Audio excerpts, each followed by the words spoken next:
Акыркы кабарлар күндүн орунтуу учурлары Ала Тоо маалымат программасында саламатсыздарбы. Студияда Расул Багышбаев жана бүгүнкү программадан көрө турганыңыздар. Адылбек Касымалиев Кабар подкастында өлкөнүн экономикасындагы өзгөрүүлөр, пенсиянын 1 октябрдан тарта жогорулашы жана инвесторлор үчүн жерди ижарага берүү саясаты тууралуу кеңири айтып берди. Минкап башчысынын маегиндеги маанилүү учурларга токтолобуз. Жакында Ордо калаада Борбор Азияда жок заманбап оорукана ишке кирет. Медициналык мекемедеги бейтаптар үчүн түзүлгөн шарттар менен андагы өзгөчөлүктөрү тууралуу алдыда кенен сөз болот. 6-чы дүйнөлүк көчмөндөр оюндарына кыргызстандык балбандар менен чабандестердин даярдыктары кандай? Биздин өлкөнүн намысын канча спортчу коргойт? Спорттун улуттук түрлөрү боюнча дирекциясына түз байланышып маалымат алабыз.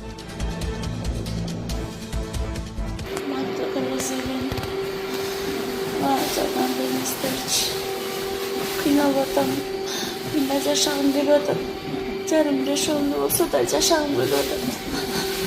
Жакшынакай жашагым келип атат. Ар бир күнү кыйналып чарчагам. Өз жашымда түбөндө уже ыйлай берипчи. Бул эжебиз узак убакыттан бери ушинтип кыйналып диализ аппаратта жаткан учуру. Аллах ыраазычылыгы үчүн ушул эжекебиз дагы чет өлкөгө чыгып, ушул бөйрөгүн операция кылдырып, пересадка кылдыруу үчүн чоң суммада каражат керек экен. Ушул реквизиттерге колуңуздардан келгенче салымыңыздарды кошуп кетиңиздерчи. Аллахым шифа берип, ушул эжекебиз дагы бутуна туруп, балдарынын пешенесине бар болсун. Реквизиттер калтырганбыз туугандар. Баяман деп чыгат, Мбанк, ушундай эле Сбербанк Бактияр А деп чыгат. Колдон келген жардамыңыздарды ушул реквизиттерге салып, туугандар таратып кетиңиздер видеону дагы. Жакын ортолукта ушул операцияга барыш керек экен. Ушул бөйрөгүнөн пересадка болуп операция болот. Азыркы учурда аябай кыйналып ушул аппаратта жаткан учуру. Кыргызстан, Тажикстан жана Өзбекстандын президенттери 30 жылдан бери чечилбеген чек ара маселесин дипломатиялык жол менен чечип, башкаларга үлгү боло алды. Бул тууралуу министрлер кабинетинин төрагасы, президенттин администрациясынын жетекчиси Адылбек Касымалиев Кабар подкаст берүүсүндө айтып, бул кадам аймактагы туруктуулукту бекемдеп гана тим болбостон эл аралык коомчулуктун да жогору баасына татып жатканын белгиледи. Анын айтымында бүгүн бул тажрыйба башка мамлекеттер үчүн да үлгү катары көрсөтүлүп, Кыргызстанга болгон ишенимди жана инвестициялык кызыгууну күчөттү. Биздин урматтуу президентибиз, биздин Өзбекстан, Тажикстандагы комшу президенттерибиз үчөө биригишип, сүйлөшүп, чечилбеген маселелерди чечти. Айылдарыбызды алмаштырдык, айылдарга чейин алмаштырдык, мына жаңы айылдарды куруп бердик. Бизге кээ бир айылдар өтүп кетти, бизге өткөрүп бердик. Бул эми сүйлөшүүлөрдүн негизинде чечилет да, бул дипломатиялык негизде чечилчү маселе. Муну азыр башка мамлекеттерге үлгү катары көрсөтүп, аларды үйрөтүп, мына өзүбүздүн ушул кантип ушуга жетиштик, ушу маселелер менен бөлүшкөнгө дагы даярбыз. Бизден да сурашат көпчүлүгүн. Жогоруда Минкап башчысы белгилегендей, жылдап чечилбей келген чек аранын чечилиши Кыргызстан тынчтыкты жактаган өлкө катары позициясын дагы бир ирет бекемдеди. Буга Бириккен Улуттар уюмунун коопсуздук кеңешине туруктуу эмес мүчө болушу далил. Муну менен өлкөнүн тышкы саясаттагы салмагы да артты. Теманы кабарчыбыз Бактыгүл Султанбек кызы улантат. Кыргызстан улам барган сайын чет мамлекеттер менен болгон эл аралык алакаларды арттырууда. Ишеним жана өнөктөштүк Кыргызстандын эл аралык айдыңда тынчтыкты жактаган мамлекет катары таанылышына жана биргелешип өнүгүүгө умтулуусуна негиз болуп калды. Дипломатиянын эң кымбат капиталы ишеним. Аны таңлоого да сатып алууга дагы мүмкүн эмес. Ал жылдар бою жүргүзүлгөн туура саясаттын, аткарылган милдеттенмелердин жана берилген сөздүн бекемдигинин артынан гана жаралат. Кыргызстан дал ушундай эл аралык коомчулуктун ишенимине ээ болуп, саясатта салмагы артканын тарыхый окуялар тастыктап турат. Кыргызстан мурда эл аралык саясатка байкоочу гана болуп келсе, азыр дүйнөлүк процесстердин түзмө-түз катышуучусуна айланды. Аны Бириккен Улуттар Уюмунун Коопсуздук Кеңешинин туруктуу эмес мүчөлүгүнө шайланышы далилдеди. Анда өлкө 142 мамлекеттин колдоосуна ээ болду. 142 добуш бул жөн гана сан эмес. Дүйнөнүн дээрлик 4/3 бөлүгүнүн Кыргызстанга көрсөткөн жогорку ишеними. Анткени Коопсуздук Кеңешине мамлекеттер аймак үчүн жоопкерчилик ала турган өлкө катары шайланат. Эми Кыргызстан дүйнөдөгү эң маанилүү чечимдер кабыл алынган жерде бүткүл Борбор Азиянын үнү болот. Но по своему опыту могу сказать, что очень впечатлен тем развитием, которое под вашим руководством осуществляется. Мен бул кооз өлкөгө биринчи жолу келип жаткан жокмун. Өз тажрыйбама таянып айта алам. Сиздин жетекчилигиңиз алдында бүтүндөй өлкөдө жүрүп жаткан өнүгүү мени терең таасирлентет. Баарынан мурда сизди жана боордош кыргыз элин социалдык экономикалык өнүгүүдөгү олуттуу жетишкендиктериңиздер, өлкөнүн экономикалык кубаттуулугунун чыңдалышы, ошондой эле эл аралык аренадагы аброю менен ролунун өсүшү менен чын жүрөктөн куттуктагым келет. Кыргызстан өнөктөштөрдүн ишенимине ээ болуп, эл аралык аренадагы аброю жогорулагандыгынын дагы бир айкын мисалы. Дээрлик 20 жыл бою турган Европа биримдигинин авиациялык кара тизмесинен чыгуусу. Ал үчүн чоң иштер жасалды. Тиешелүү мыйзамдар кабыл алынып, көзөмөл системасы жаңыланды. Эл аралык талаптар аткарылды. Жыйынтыгында Кыргызстан кара тизмеден чыкты. Мындай чечим Кыргызстандагы реформалар өз максатына жетип жаткандыгынын далили. Тышкы саясаттагы дагы бир маанилүү көрсөткүч мамлекеттик сапарлар. Дипломатиялык протоколдо мамлекеттик сапар эң жогорку макам. Ал бардык эле мамлекеттерге сунушталбайт. Мындай формат стратегиялык ишенимди билдирет. Өткөн жумада Кыргызстан бир убакта 2 мамлекеттик сапарды кабыл алды. Бул эки өлкөнүн тең Кыргызстан менен мамилени жаңы деңгээлге чыгарууга кызыктар экенин билдирет. Анда негизги басым энергетикага, транспортко, инвестицияга, өнөр жайга жана соода жүгүртүүгө жасалды. Демек өлкөнүн тышкы саясаты экономикага иштей баштады. Өзбекстан менен дагы чек ара маселелер мына жыйынтыкталып атат. Өзбекстандын биздин Кыргызстандагы 2-3 анклавы бар. Мына Таштөө, Чоңгара деген мына ошолордон Кыргызстан тарапка өтүп, ал жерде жашаган тургундарын дагы Кыргызстандын гражданствосын алуу маселелери каралып аткандыгы бул дагы биз үчүн бир жакшы жетишкендик деп айтсак болот. Бириккен Улуттар Уюмуна деги эле ошол эл аралык чоң абройлуу уюмдарга мүчө болуп, мына ошол дагы сөзсүз түрдө биздин чөлкөмдөгү тынчтыкка болгон карай аракеттердин натыйжасы деп билсек болот. Мамлекеттик сапарлар менен катар Кыргызстан Борбор Азия мамлекеттеринин жана Азербайжандын бейформал саммитин өткөрдү. Бул биримдиктин жаңы форматы. Азербайжан, Казакстан, Тажикстан, Өзбекстан жана Түркмөнстандын лидерлеринин бир убакта Кыргызстанда болушу өлкөнүн аймактык диалог үчүн маанилүү аянтчага айлангандыгын тастыктады. Саясий туруктуулук, туура жүргүзүлгөн тышкы саясат жана өз ара пайдалуу кызматташтыкка умтулуу Кыргызстанды эл аралык өнөктөштөр үчүн барган сайын жагымдуу өлкөгө айландырууда. Кыргызстанга эки президент өтө чоң бааны берип кетти. Чынында да таң калса болот. Алар үчүн таң калыш. Анткени көптөн бери Кыргызстан жөнөкөй эчтекеге жетпеген чоң проекттерди жылдырбаган, иштебеген мамлекет болуп калганбыз. Күнүмдүк оокат менен алек болуп жүргөн. Азыркы мезгилде Кыргызстан өтө активдүү ролду ойноп атат. Экономика жактан да, тышкы саясаттан да көп инициативалар, көп проекттелерди сунуш кылып жүргүзүп атат. 5 мамлекеттин башчысынын бир убакта келиши ири инфраструктуралык объекттер пайдаланууга берилип, дүйнөлүк Формула 1 суу чемпионатынын өткөрүлүшү Кыргызстанды дүйнө жүзүнө жаңыча таанытты. Демек Кыргызстан жаңы эл аралык имиджин калыптандырууда.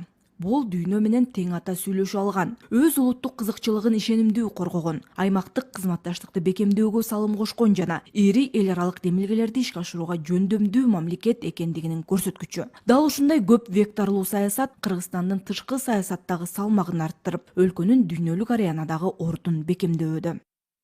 Бактыгүл Султанбек кызы, Бекжан Токтосунов, Ала Тоо 24. Кыргызстандын эл аралык аренадагы ордунун жогорулашы эл аралык өнөктөштөрдүн ишенимин да арттырууда. Натыйжада инвесторлор биздин өлкөгө инвестиция салууга кызыктар болууда. Инвестор демекчи, министрлер кабинетинин төрагасы Кыргызстанда инвесторлорго жер сатылбайт, бирок узак мөөнөткө ижарага берүү аркылуу ири долбоорлорду ишке ашырууга шарт түзүлөт деди. Алардын жардамы менен завод, фабрикалар, логистикалык борборлор, кайра иштетүүчү ишканалар, ошондой эле энергетика жана туризм тармагындагы долбоорлордун ишке ашуусуна мүмкүнчүлүк түзүлүп жатканын кошумчалады. Мен дагы бир жолу айтып кетет элем, биз өзгө инвесторлорду тартыш үчүн башка мамлекеттерге кетпей бизге келиш үчүн жакшынакай жагдайларды түзүп беришибиз керек. Эми жер боюнча көп эле айтылды, мен дагы айтылып кетелим, жер эч качан сатылбайт.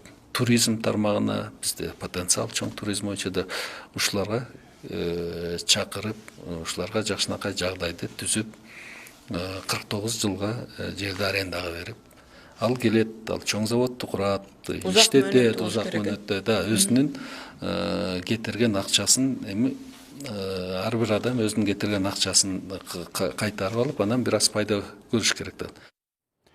Эскерте кетсек, Кыргызстанда атамекендик жана чет элдик инвесторлорго бирдей эле шарттар түзүлөт. Болгону мамлекет тарабынан коюлган так аткарып, ишмердүүлүгүн мыйзамдуу жүргүзүүгө жергиликтүү ишкерлердин арасында мамлекеттен 5,5 гектар жерди ижарага алып, асфальт, бетон жана темир бетон заводун куруп, ишке киргизгендер да бар. Ал тууралуу Таластагы кабарчыбыз кенен айтып берсин.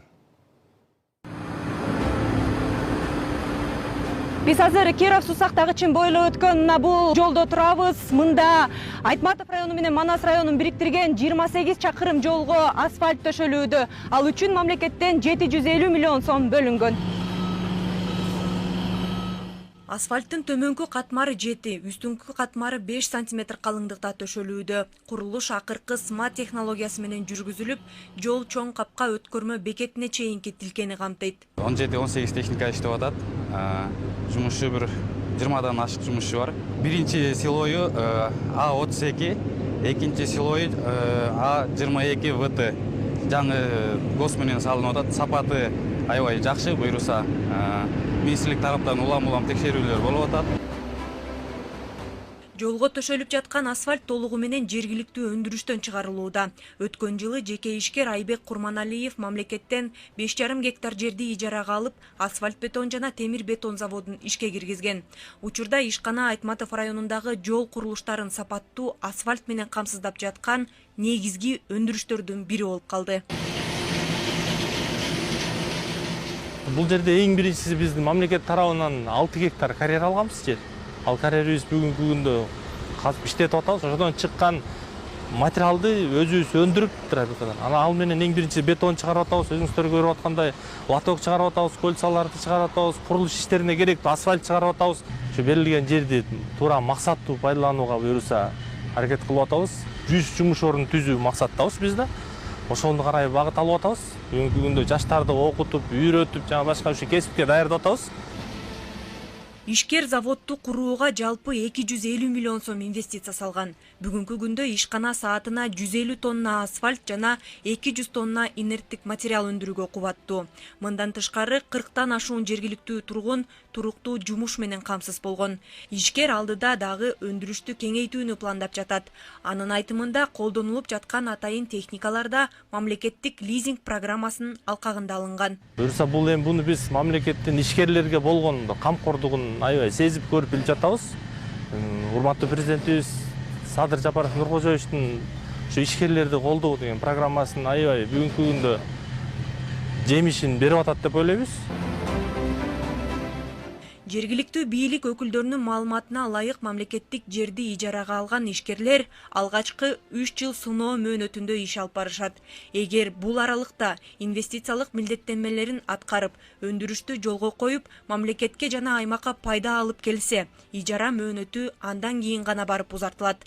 Бул талап атамекендик да, чет элдик да инвесторлор үчүн бирдей. Ишкерлер алып жер иштетилбей жөн эле ээлеп туруп калган учурлар дагы бар болчу да. Мына өзүңүздөр көргөндөй бул асфальт заводуна биз 2 жыл 3 жыл мурун эле бергенбиз. Мына 3 жылдын ичинде бул жакшы жыйынтыкка жетип иш жүргүзүп атат да. Бул жакшы жыйынтык көрсөткөндүгүнө байланыштуу биз дагы узартып берүү мындай пландап атабыз да. Бизге дагы кайрылды, ошону дагы узартып берүүнү.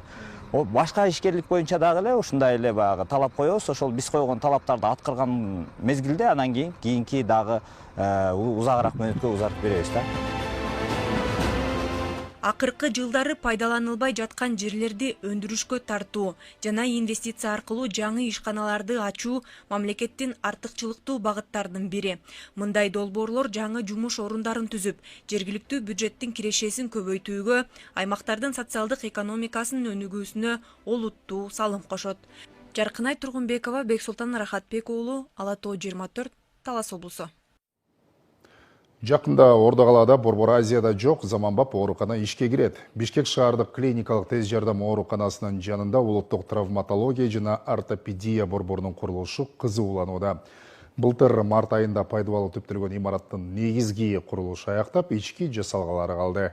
Улуттук борбордогу бейтаптар үчүн түзүлгөн шарттар, андагы өзгөчөлүктөр тууралуу Элиза Нурматова айтып берсин. Кыргызстанда эле эмес, Борбор Азияда эң алгачкылардан болуп өзгөчө архитектуралык дизайнда курулуп жаткан улуттук травматология жана ортопедия борборунун жаңыдан курулуп жаткан имаратында турабыз. Биз турган жер 6-кабат. Бул жерге республиканын бардык аймактарынан оор жаракат алган бейтаптарды атайын санавиациялык тик учак менен алып келип, мына ушул жерде тезинен ыкчам дарылоого мүмкүнчүлүк түзүлөт.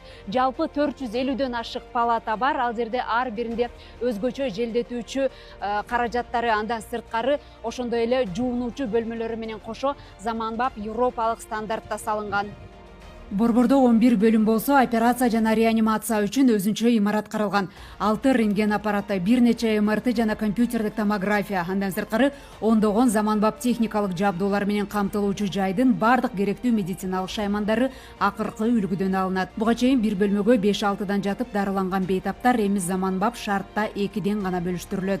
Өзүңүздөр көргөндөй, бул борбордо бир бөлүмдө 2 адам жатат.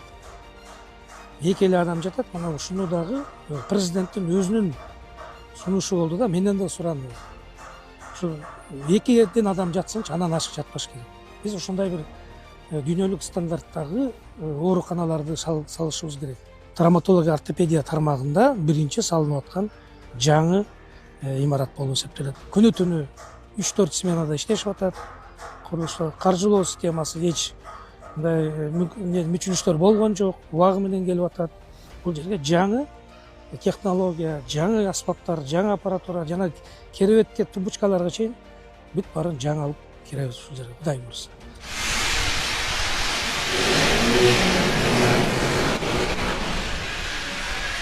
Курулушу кызуу жүрүп жаткан имаратта 500дөй адам түнү-күнү иштейт. Керектүү материалдардын бардыгы үзгүлтүксүз берилип, иш ыргагы ыкчам темпте уланууда. Учурда оорукананын ичиндеги абаны тазалоочу желдеткичтер менен коммуникациялык иштери аяктап калды. Азыркы көрүп жаткандай эле жумуштар жүрүп жатат, аябай жакшы жүрүп жатат. Буюрса, азыр инженерный частьтары жүрүп, буюрса, сантехникасы, вентиляциясы, жана кислородный снабжение, ошондой эле пожарный, тоок жумуштары аяктап калды. Буюрса, азыр полностью ички отделкасына түшүп атабыз. Буюрса, жумуштар жакшы эле.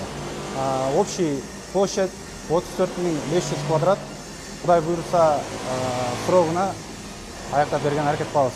Мурдагы травматология борбору өлкөдө калктын саны 4 миллион кезде курулгандыктан сыныктарды дарылоодо жаңы ооруканага муктаждык чоң болчу. Андыктан жыл сайын жаңы ооруканаларды курууга бюджеттен кошумча каражаттар бөлүнүп, оңдоо иштери менен катар бардык аймактарда жаңы имараттар салынууда. Кыргызстан боюнча иш сапарга барганда дагы сөзсүз түрдө районго барсам, ошо райондук оорукананы айылдарда фаптар болсо ошолорду барып кыдырып карап көрүп атам да.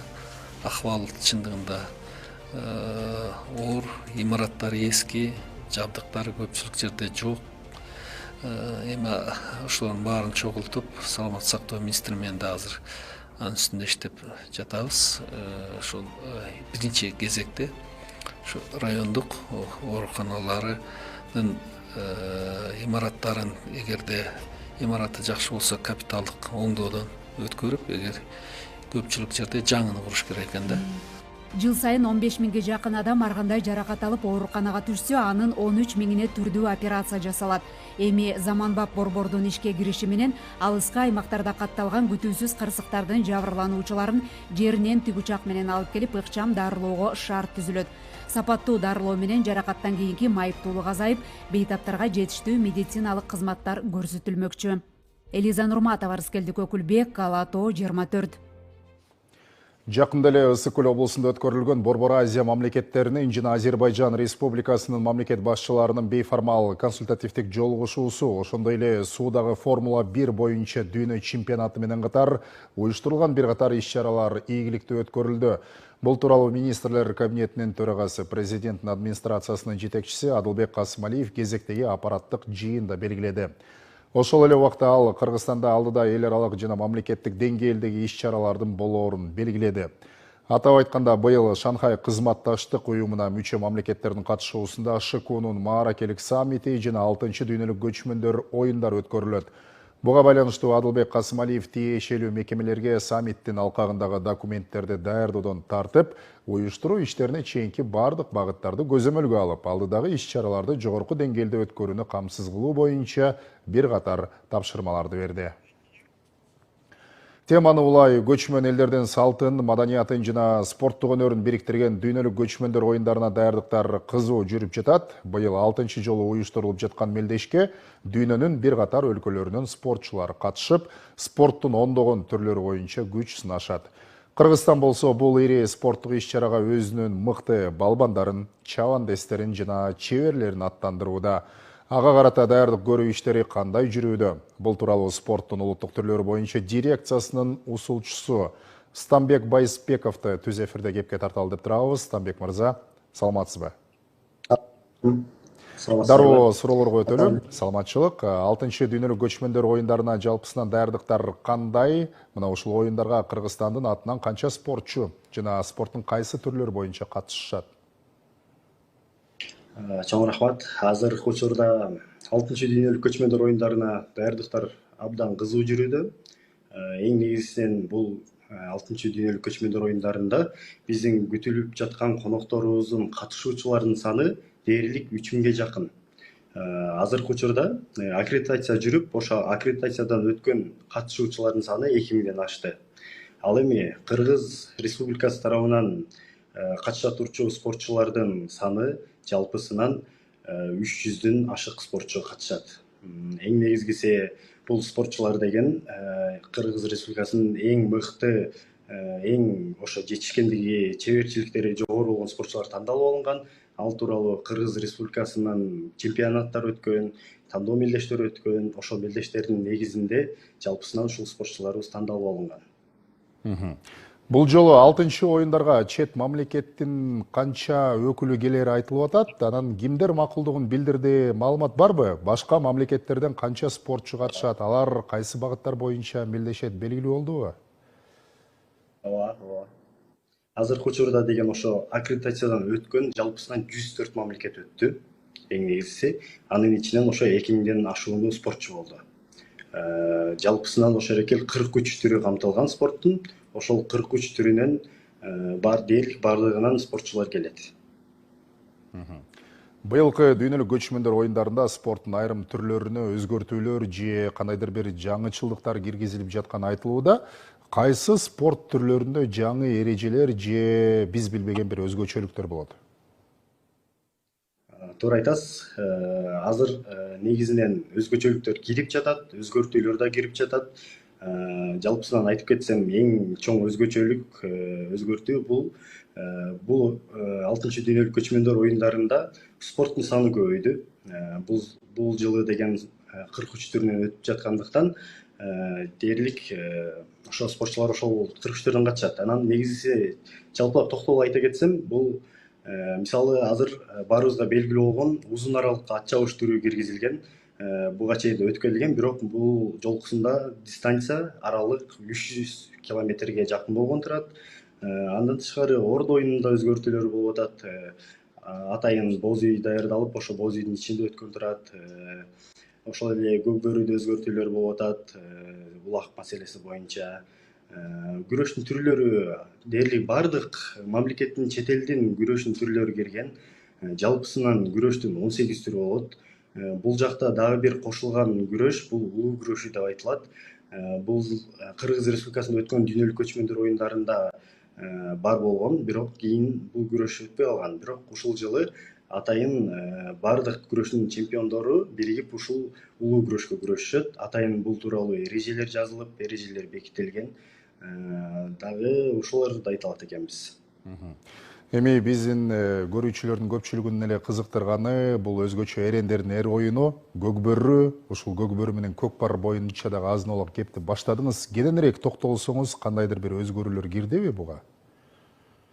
Буга деген азыркы учурда өзгөрүүлөр кирип жатат. Себеби бул улак же муляж маселеси боюнча эң негизгиси азыркы учурда ошо атайын улакты дагы муляжды да бириктирип бир жасалып жаткан, кандай муляж деп айтсак туура болот го дейм. Ошо атайын муляж жасалып атат. Дүйнөлүк көчмөндөр оюндары бул жөн гана спорттук таймаш эмес, элдердин тарыхын, маданиятын жана көчмөн цивилизациясынын баалуулуктарын дүйнөгө тааныткан чоң аянтча.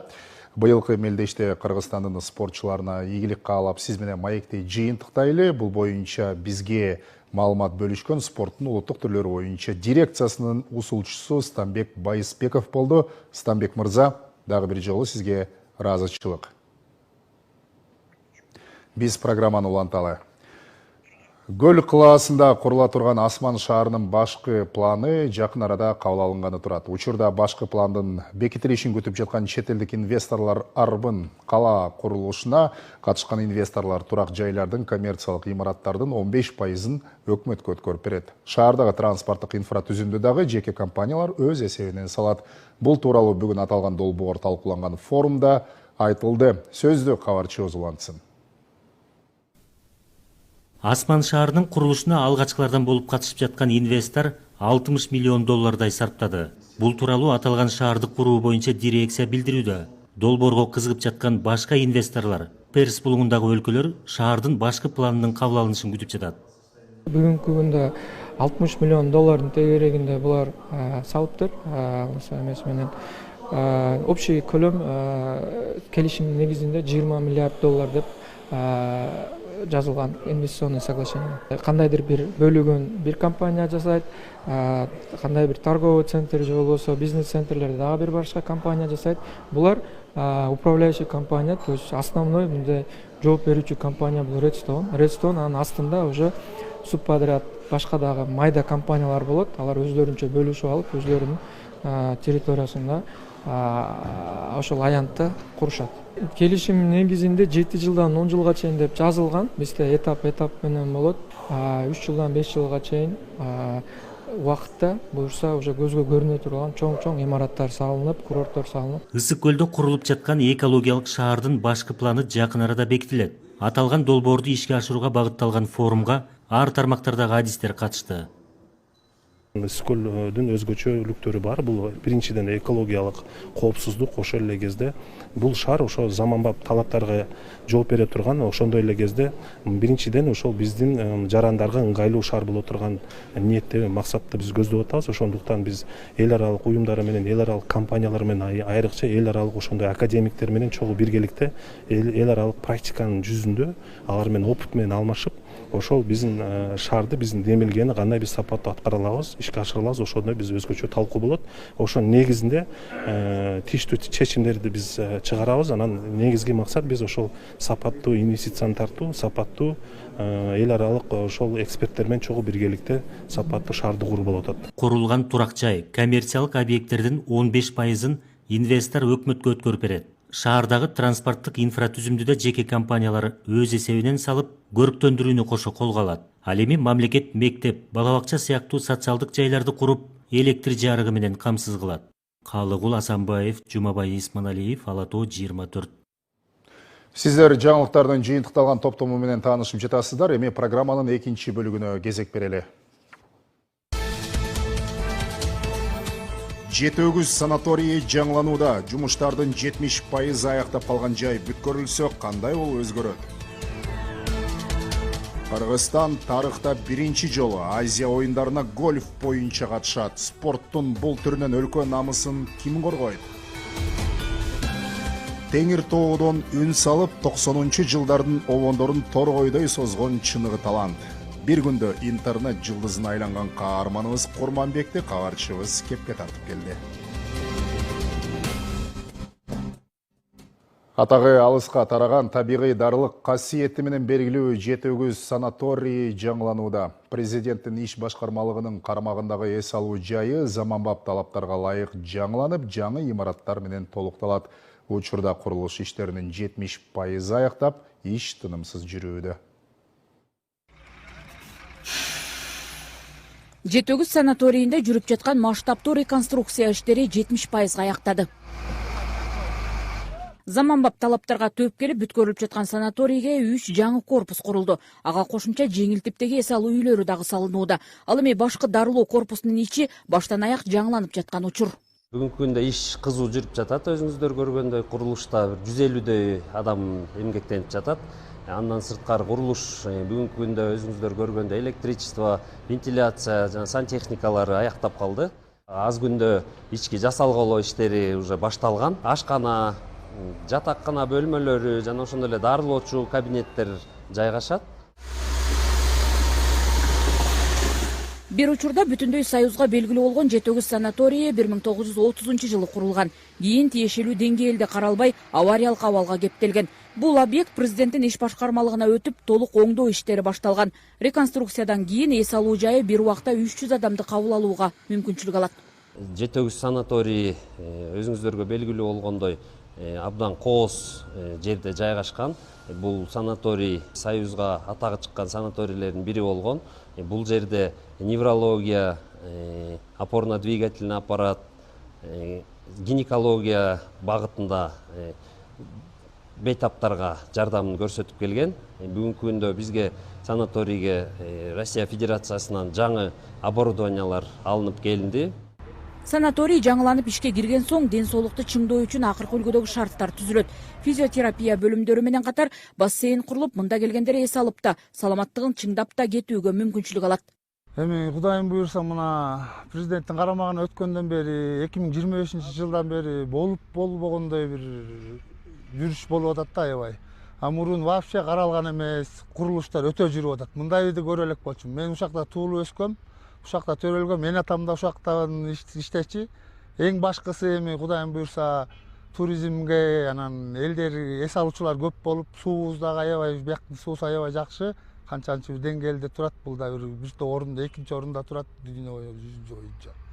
Анан буюрса жергиликтүү элдерге дагы жумуш менен камсыз болуп, биз дагы сүйүнүшүбүздө чек жок.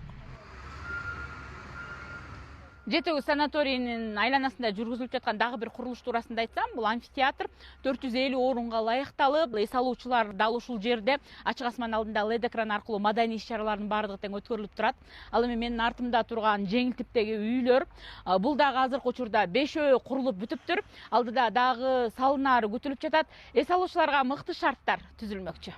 Дартка даба Жетөгүз санаторийи минералдуу ысык булактары жана алардын дарылык касиети менен таанымал. Радон суулары менен кымышыда биринчи орунда турган климаттык бальнеологиялык санаторий муун, сөөк оорулары, ичеги карын, нерв оорулары менен кайрылгандарды дарылоого адистешкен. Реконструкция иштеринен кийин санаторий жыл бою туруктуу иштөөгө өтөт. Салтанат Сарыкеева, Нурлан Чойбеков, Ала Тоо 24, Ысык Көл облусу. Кыргызстан тарыхта биринчи жолу Азия оюндарына гольф боюнча катышканы турат. Спорттун бул түрү боюнча өлкө намысын 21 жаштагы Иман Увалканов коргойт. 9 жылдык машыгуу тажрыйбасы менен быйыл Жапонияда өтүүчү Азия оюндарына бараткан жаш гольфчу ошентип өз карьерасындагы эң маанилүү эл аралык таймашка катышканы турат. Көпчүлүк үчүн бул спорт тактык, токтоолук жана стратегия менен байланыштуу. Бирок гольфтун сыртынан тынч көрүнгөн атмосферасынын артында көп жылдык машыгуу, катуу тартип жана зор эмгек жатат. Эми Кыргызстан биринчи жолу Азиянын эң ири спорттук аренасында бул спорт түрү боюнча өз изин калтырууга камданууда. Иман Увалканов гольф менен 12 жашында машыга баштаган. Бүгүнкү күндө бул оюн анын жашоосунун ажырагыс бөлүгүнө айланды. Жаш спортчу дээрлик күн сайын машыгат. Ал эл аралык деңгээлге чыгуу максатында 9 жыл бою өзүнүн чеберчилигин өркүндөтүп келди. Ушул убакыт аралыгында ал жаңыдан баштаган оюнчудан Азия оюндарына Кыргызстандын атынан качкан деңгээлге чейин өстү. Япония Кудай буюрса даярдыктар жакшы болуп атат. тренировкаларды 3 маал кылып атабыз. Агайым менен кошо чогуу ошо тренировочный процесстер жакшы болуп атат. Тренировкаларды калтырбай көп убакыт кылганга аракет кылып атабыз. Кыргызстандын желегин көтөргөнгө аракет кылып, жакшы результат көрсөткөнгө аракет кылабыз. Гольфто так сокку жасоо гана маанилүү эмес. Спортчу өз эмоциясын башкара билүүгө, көңүлүн топтоого жана тез чечим кабыл алууга тийиш. Азия оюндарына даярдык этаптар менен жүргүзүлөт. Бул жылынуу, кыска, орто жана алыс аралыкка сокку жасоону машыгуу. Андан соң кесипкөй аянтчада ойноо.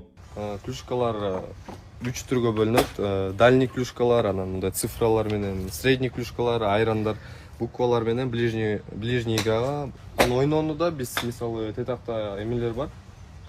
Мишендер 50 метр, 75, 100 биз ошолордун жанына аракет кылып, тыштаганга аракет кылабыз, жөн эле уруу бербей эмес. Кыргызстандын гольф боюнча улуттук курама командасынын башкы машыктыруучусу Талгат Сугирбеков Иман Волкановдун тарыхый дебютка болгон даярдыгына баш көз болууда. Анын айтымында спортчунун Азия оюндарына катышуусу көп жылдык талыкпаган эмгектин жана эл аралык турнирлердеги таймаштардын жыйынтыгы. Кудай буйрса даярдык жакшы. Биякта тренировка машыгуу 3 маал өтүп атат бизде. Эртең менен легкий разминка, анан короткий оюндарды отработка кылып, түштөн кийин болсо поляга чыгып, полядан ашыпкаларын карап, Иман өзү 2017ден баштап тренировка кылат. Кудай буйрса үмүтүбүз чоң, жакшы результат беребиз деген ойдобуз. Подготовка жакшы жүрүп атат. Жеңиш менен кайтканга аракет кылабыз, Кудайым буйрса. Машыктыруучу жогорку деңгээлдеги гольфчуну калыптандыруу татаал процесс экенин белгилейт. Ал техниканы жана физикалык даярдыкты гана эмес, ошондой эле психологиялык туруктуулукту да талап кылат. Жаштык дирекциясы бизге ошол каражат жагынан жардам берип келатат да. Анткени 2016дан баштап гольф олимпийский вид спорту болгон. Ошого байланыштуу финанс жактан постоянно поддержка берилет бизге. Федерация болсо бизге поляны, тренировочный клюшкаларды, топторду бүт баарын бекер берилип атат. Бала даярдансын депчи, азиатский игрге. Бизге бир эле нерсе ошо жакшылап эле даярданыш керек, калган бүт условияларын баары бар. Кыргызстанда гольф акырындап жолго салынып, өнүгө баштады. Жаңы аянтчалардын жана машыгуу жайларынын пайда болушу маанилүү кадам болду. Машыктыруучунун айтымында инфраструктуранын мындай өнүгүшү бул спортко көбүрөөк адамдарды тартат. Азия оюндары Жапония мамлекетинде быйыл 19 сентябрдан 4 октябрга чейин өтөт. Ага Кыргызстандан 225 спортчу жана машыктыруучулар катышып, спорттун 31 түрү боюнча күч сынашат. Кыргызстандык гольфчунун Азия оюндарына катышуусу спортчу үчүн жеке маанилүү учур гана болбостон, өлкөнүн спорт тарыхындагы жаңы барактын башталышы да болуп саналат. Анын көрсөткүчү бул спорт түрүн жаңыдан өздөштүрө баштаган келечек муундар үчүн алгачкы багыттоочу көрсөткүчкө айланат. Белгилей кетсек, УТРК Азия оюндарын республика боюнча түз эфирде көрсөтөт. Мындай ири иш-чараны чагылдырууда Улуттук телерадио берүү корпорациясы өнөктөштөр үчүн дагы өзгөчө шарттарды сунуштайт. УТРК менен кызматташууну каалагандар 0554 45 54 44 номерине кайрылса болот. Нурузбек Шабдамек уулу, Чыңгызкан Калбердиев, Ала Тоо 24. Нарындык талант Курманбек Жакыпов социалдык тармактарда 80-90 жылдардын обондорун өзгөчө чеберчилик менен аткарып, миңдеген көрүүчүлөрдүн көңүлүн буруп жатат. Анын музыкалык билими жок болгонуна карабастан бир нече аспапта эркин ойноп, кыргыз жана чет элдик чыгармаларды аткарып келет. Чыгармачылыкка болгон дилгирлиги жана жөнөкөйлүгү менен көпчүлүктүн алкышына арзыган каарманыбызды кабарчыбыз кепке тартып келди.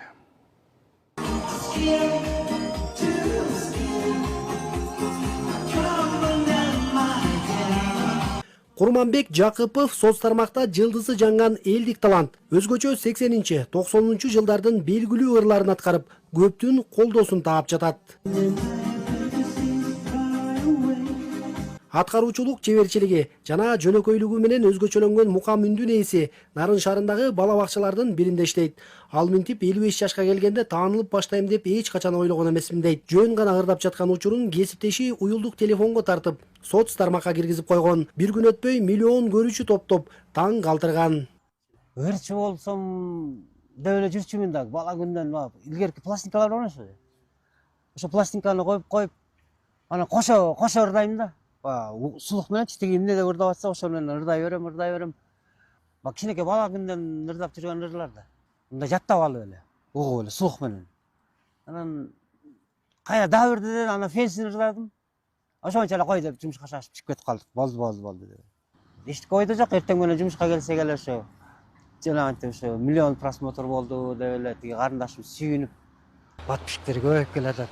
Бирок тиги баштаткандар немечи керек болуп атат ошо. Курманбек мырза күндүз бакчанын чарба жумуштары менен алек болсо, эми кечкисин жакшылыктарда ырдап кошумча киреше таап баштады. Ошол тартылып Инстаграмга тартылып кеткенден бери эле ошондон бери тынмай деле жок болуп калды. Даярдыктар болуп атат, чыркап. Кечинде ушинтип жакшылыктарга, тойлорго чакырганда ушундай келип калып атабыз. Канча кызматыбызды кылып атабыз, колубуздан келишинче. Сизге ийгилик каалайлы. Бакчаңыз анан жолгалы, Чакыруулар Нарын шаарынан эле эмес, өлкөнүн бардык аймактарынан, ал тургай коңшу Казакстандан да түшүүдө дейт. Мына ушул соц тармактын күчү менен таанылган Курманбек Жакыповду Россиянын белгилүү алып баруучусу Андрей Малахов өзүнүн Салам Андрей телешоусуна да чакырган. Учурда сапарга даярдыктар жүрүп жатыптыр. Норуз Аблаев, Жеңиш Абдылдаев, Фалато 24, Нарын облусу. Өнөрү менен өзгөчөлөнүп, жөнөкөйлүгү менен өрнөк болгон бул каарманыбыз тууралуу материал программаны жыйынтыктайт. Саламатта туруңуздар.